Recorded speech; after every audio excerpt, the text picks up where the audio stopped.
جو آگ بجھانے آئے تھے۔ السلام علیکم۔ السلام علیکم عامر بھائی، وعلیکم عمیر السلام۔ بات کر رہا ہوں، کیسے ہیں؟ خیریت جی سے ہیں؟ عمیر صاحب، آپ ٹھیک ہیں؟ خیریت سے؟ اللہ کا شکر۔ جناب۔ عامر بھائی ایکچولی آج مجھے آپ سے ایک کویسچن پوچھنا ہے، اور میں کافی دنوں سے آپ سے کال ٹرائی کر رہا تھا، بٹ میری کال آپ کے پاس ریسیو نہیں ہو رہی تھی۔ جی عمیر صاحب۔ عامر بھائی ایکچولی میں آپ سے یہ پوچھنا چاہتا ہوں کہ ہمارے معاشرے کے اندر بہت ساری مساجد موجود ہیں، ہمارے ایریا میں تو بہت ساری کیٹیگریز موجود ہیں ان ریلیجن، لائک دیوبندی، شیعہ، اور یہ جو کیٹیگریز ہیں عامر بھائی میرا آپ سے یہ کویسچن ہے کہ ہمیں کون سا ریلیجن صحیح معنوں میں فالو کرنا چاہیے؟ جتنی کیٹیگریز بنی ہیں، دیوبندی، قادیانی اور یہ سب، ان میں کون سی صحیح ہے؟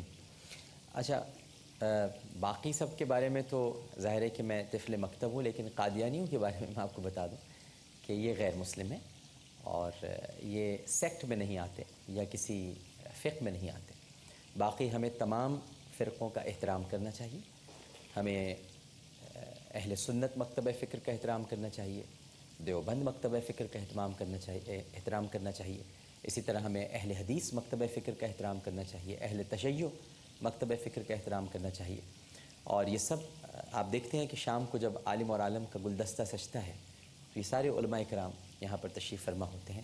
اور جہاں تک فالو کرنے کا تعلق ہے، مجھ سے پہلے بھی کبھی کسی نے یہ پوچھا تھا تو میں نے یہی عرض کیا تھا کہ آپ جس گھر میں پروان چڑھ رہے ہیں، جو آپ کی پرورش ہو رہی ہے، وہ دور اور تھے 1400 برس پہلے کہ جب یہ دلیل اور تعویل دی جاتی تھی کہ باپ دادا کے مذہب اور دین پر مت چلو، وہ غلط تھے۔ ظاہر ہے کہ وہ کفر اور شرک اور الحاد کا دور تھا، لیکن اب الحمدللہ اسلام کا دور ہے۔ تو آپ کی جس گھر میں پرورش ہو رہی ہے، جیسا آپ کو بتایا جا رہا ہے، جیسا آپ کو سکھایا جا رہا ہے، بہتر ہے کہ اسی کو فالو کریں، اپنے والدین کی راہ پر چلیں، جو والدین بتا رہے ہیں اس کو سمجھنے کی کوشش کریں۔ اور بہترین فتویٰ جناب دل کا فتویٰ ہوتا ہے، اپنے دل سے فتویٰ حاصل کیجئے۔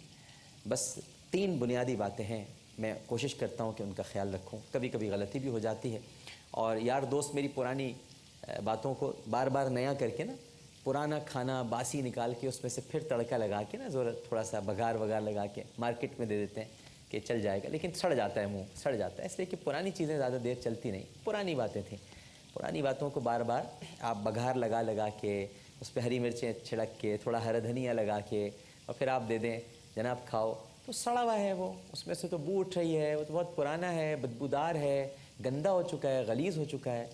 تو مجھ سے تو کوئی بھی اگر پوچھتا ہے تو میں کہتا ہوں 3 باتوں کا ضرور خیال رکھنا چاہیے۔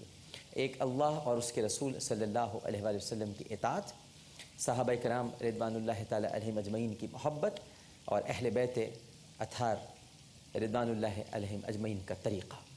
یہ 3 چیزیں اپنی زندگی میں آپ ضرور اختیار کیجئے، پھر جہاں جی چاہے چلے جائیں۔ ساری کائنات خدا کی ہے، ساری سلطنت اللہ کی ہے، بس یہاں سے روگردانی نہیں ہونی چاہیے۔ ایک چھوٹا سا وقفہ لیتے ہیں، وقفے کے بعد دوبارہ حاضر ہوں گے۔